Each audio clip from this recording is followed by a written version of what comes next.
My dear friends, today's our topic is similar words, means मिलते जुलते अल्फाज, यानी ऐसे अल्फाज जिनकी प्रोनंसिएशन तो सेम हो लेकिन उनका जो मतलब हो वो एक दूसरे से अलग हो। तो पहले हम पढ़ते हैं सिंक और ड्रॉन। ये दोनों ही अल्फाज according to part of speech दोनों ही वर्ब हैं, लेकिन according to mean and according to use both are different.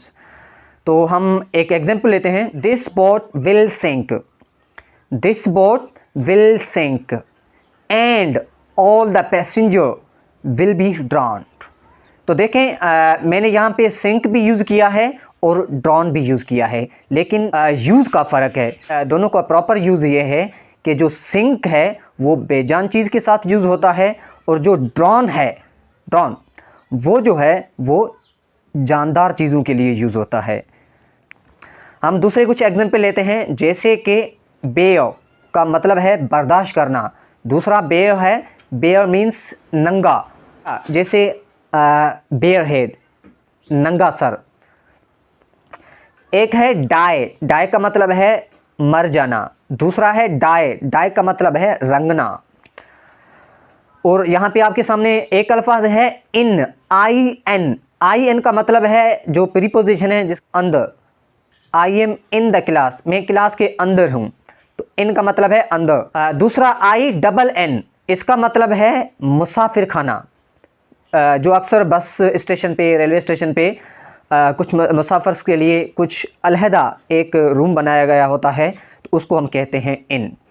देखें एक अल्फाज है NIGHT, नाइट, नाइट का मतलब है रात।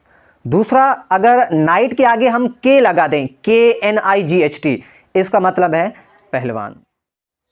तो दोस्तों इसी टाइप से बहुत सारे अल्फाज बनते हैं, लेकिन मेरी यही कोशिश होती है कि मैं अपने फ्रेंड्स के लिए शॉर्ट वीडियोस बनाऊं।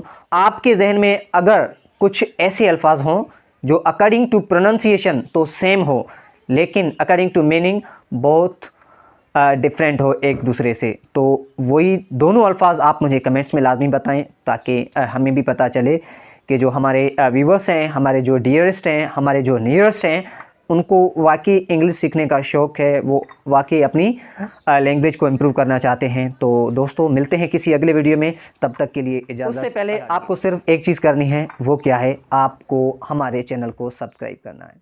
Thank you.